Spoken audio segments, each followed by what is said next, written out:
What's up, everyone? This is Jason, and welcome to my Ultimate General Civil War Strategy Guide. And this is a strategy guide that's supposed to help you get victories. Not necessarily the easiest victory, but inflicting the most casualties while saving your troops and doing the most damage to them at the time. So this first battle, Potomac Fort. Send your skirmishers up, break them off from your main units, send them up there to deal with these idiots that are going to be hiding in the woods. There's usually one right outside the town. He's kind of useless. He'll end up coming over or end up at the fort in the end. You want to send your skirmishers in here just to keep them off of your main army so they don't get flanked. And you want to send your main 2 infantry brigades. I'm going to send Kemper up into the field there. And I'm going to send Siegfried right up there into the woods. And what I'm trying to do is I'm going to bait. They've got 2 Ohio units, larger infantry units, coming in from that west side. And my goal is to bait them into coming to me. And see, as you can see, he's charging in immediately, getting some shots on those skirmishers. That's what I want him to do. And you want to do that so he doesn't get to the fort.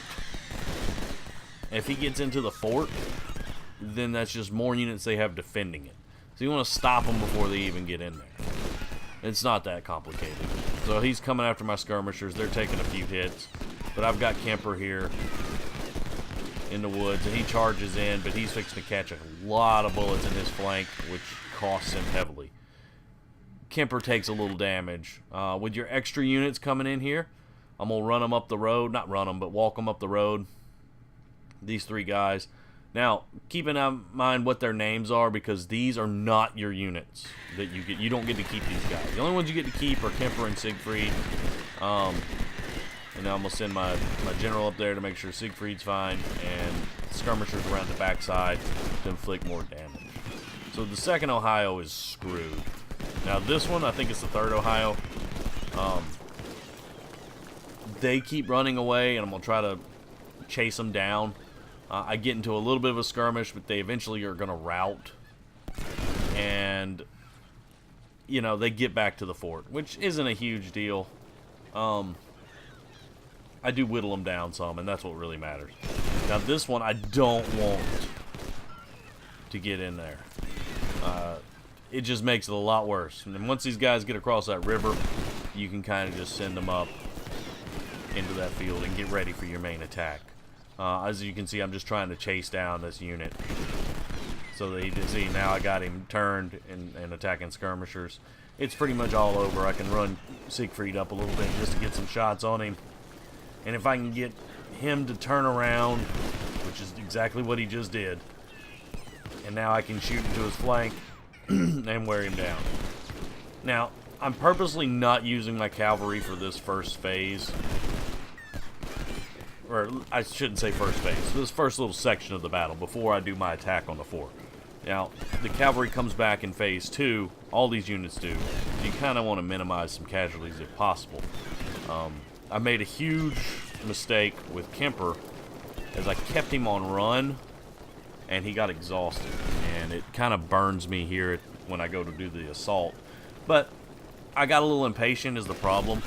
You have a lot of time on this battle. As you can see, I still got 2 hours and 45 minutes in game time to do the battle. So all I'm worried about right now is just flanking this unit and breaking it. But right now, I kind of want to charge with Kemper, but he's exhausted. So I'm just going to set up my forces in these woods, the ones that are not mine. That's the key. Use the ones that don't belong to you right there, because they're the ones that are going to take the most casualties in what's about to take place. So these guys are fixing to break. That's where I wanted to charge, but I was like, shit, he's down to like 20%. He'd never make a charge across that large amount of ground. But with these skirmishers and Kemper firing on this guy, he's toast. It's all over but the crying, and there he goes.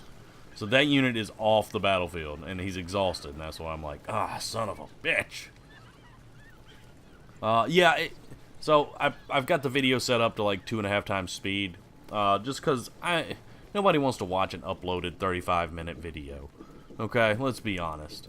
I like watching all you guys that play Ultimate General on YouTube.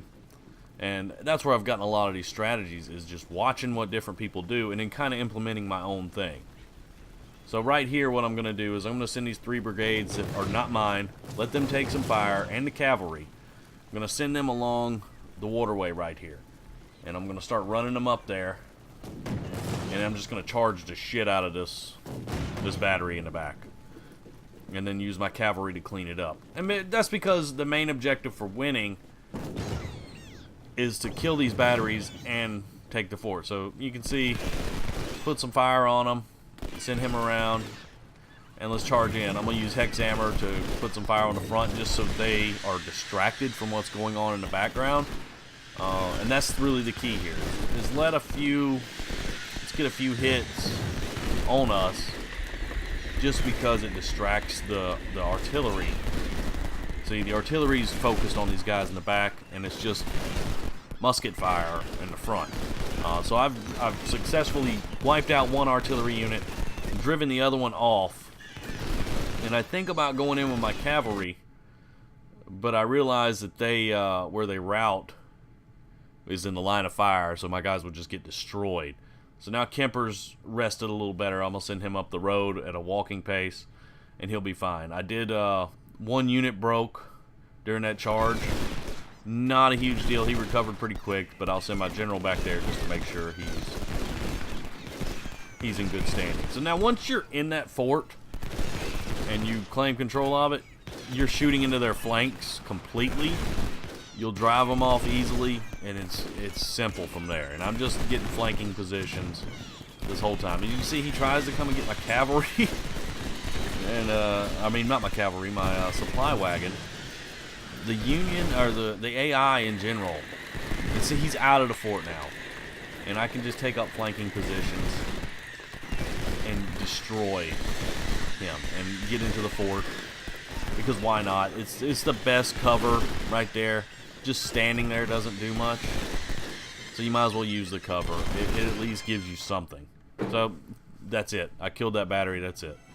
So second phase, you start off with just 3 units. 2 of them are yours. I want to focus fire on one of these boats at first while I break off skirmishers to kind of delay the Union when they come in. They're going to be coming in with a much larger force. You can see. So I don't know if you paid attention to what I was doing in the beginning with my selections, but I went ahead and got the 4 points of recon right off the bat because I like to know what I'm up against and how the game's kind of working out. And I'm never going to buy it anymore. A lot of people go for army organization right off the bat, which is fine, but by the time you need it, which Shiloh is the first time you really need it. I apologize, it's my phone notification over there. Shiloh's really the first time you need more army, but you can only still send 1 brigade. When you get to the point where you can start sending 2, you're at Gaines Mill, and that's a long ways away. So I captured his supplies there. I tried to kill the general, but he's just a little too fast. The only thing, and you want to kind of keep him occupied, because he can recapture those supplies. So I'm using my cavalry to just keep him occupied. And recon. So I saw the slider go up. I know my other troops are fixing to come in. They're just off the battlefield. And there we go. So these 3 guys, I've got this infantry unit, or these two brigades that are coming in. This infantry unit here that's in the woods, he's going to keep trying to take my supplies. And I'm going to lose these skirmishers too. But I'm not concerned because they're really small skirmish units. And these guys come in exhausted, which is an issue. I don't know why they come in exhausted. I know this battle takes place a few days, supposedly, in the timeline. After you take the fort. It's just stupid that they come in damn near completely exhausted. So this idiot's trying to charge in. He does get a charge on the Canfield here, but I'm going to counter charge him with my cavalry. This is why you keep your cavalry in good standings, because they've got artillery over here in the woods, and the best thing to kill that artillery is your charge cav. I've lost all those skirmisher units now. Not a big deal, but they did their job valiantly. They held them back long enough, and now I can send up these guys and just, it's about time to counterattack. So I keep waiting to see if they're going to charge the fort, but they never do. So now, yeah, see, now I'm sending Cocker over there. What a terrible name. Cocker, whatever his name is. I'm sending him over there to deal with the artillery. Just get it out. And I don't care if he loses. You don't get to keep him either. You get either Forrest or Stewart a little later on. I think after Shiloh you get Forrest if you can keep him intact. And he is well worth it. He's a 3-star brigade right off the bat. Our cavalry unit. And, you know, I get rid of those shotguns he's carrying around. Just do it. So now I'm getting ready for my counterattack. Canfield's going to sit in his house and occupy that unit. And Kemper's coming out, or Siegfried, one of the two, Siegfried. And we're just going to start firing into the flanks. So I've got those guys in the house. I got skirmishers in the field. Siegfried's a little exposed, but they're concentrating their fire on the front of the fort. Kemper's taking a few hits because he's in there. And if I would have redone this, I would have pulled Kemper out and put in one of these guys, Allen or whatever, or Canfield, into the fort just to save casualties on my guys, because you don't want that. Now, with the infantry kind of whittled down, I'll focus fire back on that other boat, just so all it's doing, you get to keep Cabell as your artillery, and he's taking some heavy hits, and it's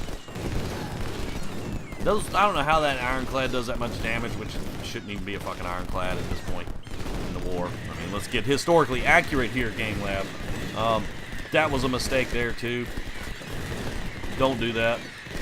Charging in with the cavalry, and he's gone. But like I said, you don't get to keep him, so you're not really losing anything. He's getting desperate at this point. The timer's ticking down. And the AI, when they get desperate, well, they get stupid. You know, I pulled Siegfried back in there because I thought they were going to make a charge. But that's the battle. You can see the casualties. It was 3-1, basically. But, hey, I hope you guys enjoyed. I hope you learned something. Use this strategy. It works.